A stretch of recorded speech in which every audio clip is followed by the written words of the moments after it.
Hi, Mystery Recapped here. Today I'm going to explain a short adventure film called In Captivity. Spoilers ahead. Watch out and take care.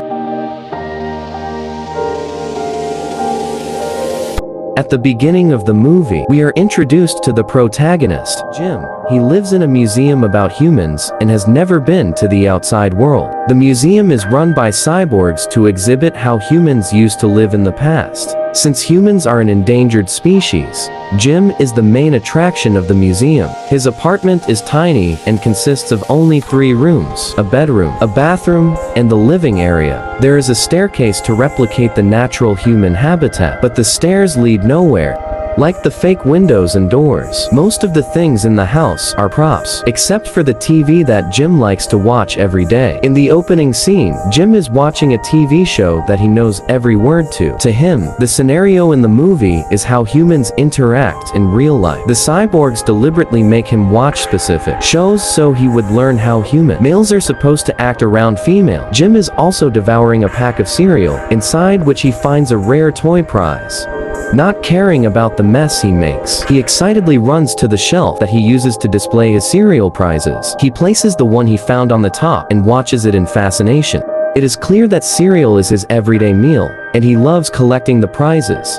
Collecting them and watching TV are his only hobby. Every day, a cyborg museum guide brings a group of tourist cyborgs to show them the museum. They start by viewing the everyday human devices area, where toasters, traffic cones, toy trains, lava lamps, and other everyday things are exhibited.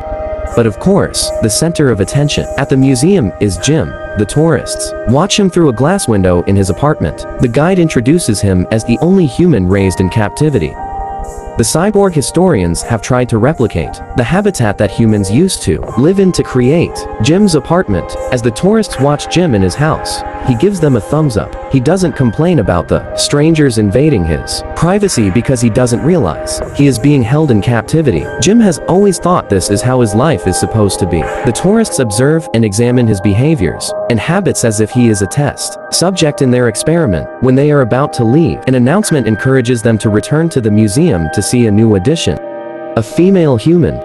Jim is very excited to hear this, as he has only seen human girls on TV. He is ready to meet the girl of his dreams, just as he had always imagined while watching TV shows. The next day is a joyous one for Jim. He gets up early, brushes his teeth, and takes an extra long shower. He also sprays himself with a lot of deodorant and dresses up in a nice suit to welcome his new female friend. As he nervously waits, a beautiful girl named Kaz is brought into the apartment.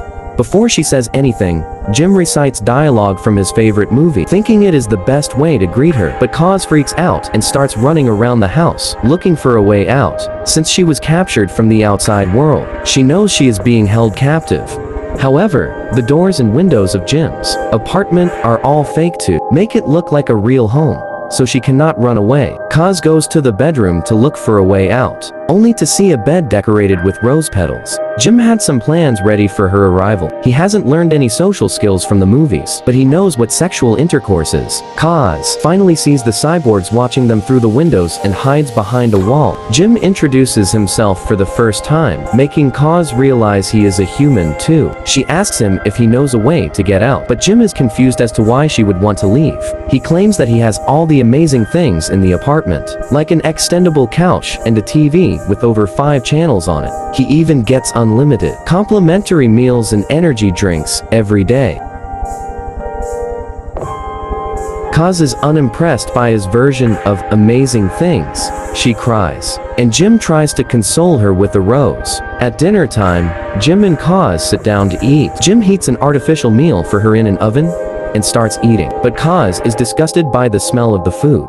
Seeing Jim enjoying it, she asks him if he has ever been outside. When he doesn't answer, she asks him to smell the food, but Jim still doesn't get what she is trying to prove. Kaz curses the cyborgs, who are still observing them like bacteria under a microscope.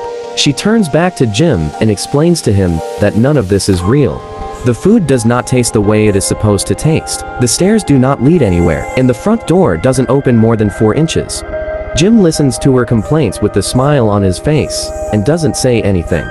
When she asks him why the fake apartment doesn't bother him, He yawns and says he is going to sleep. He excitedly asks Kaz to join him in bed if she wants to. Kaz retreats away from him, asking why she would go to bed with him. Jim then suggests they propagate, which makes Kaz freeze in shock. She declares that she would never propagate with him and sends him to his bedroom. Jim angrily throws away all the rose petals from his bed and goes to sleep, while the cyborgs outside still watch him.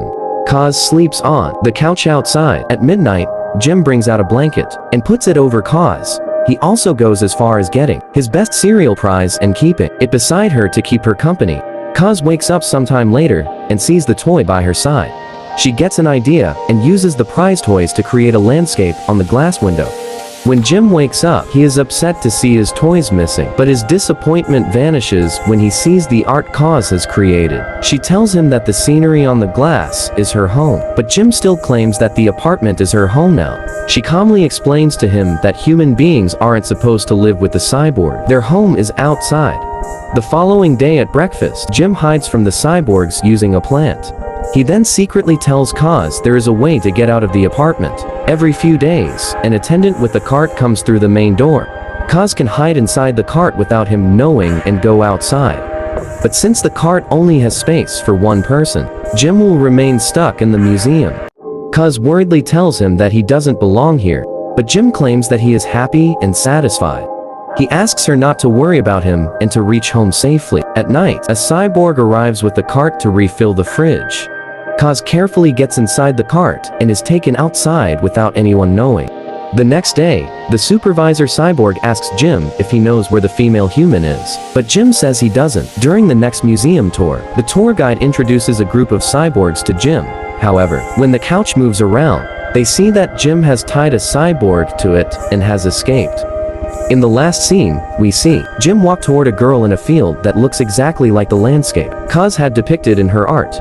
Jim's captivity bears a striking resemblance to how animals in zoos, circuses, and aquariums are treated. The movie keeps things in perspective for humans, showing what it feels like to live away from your own kind in an environment of fake perfection.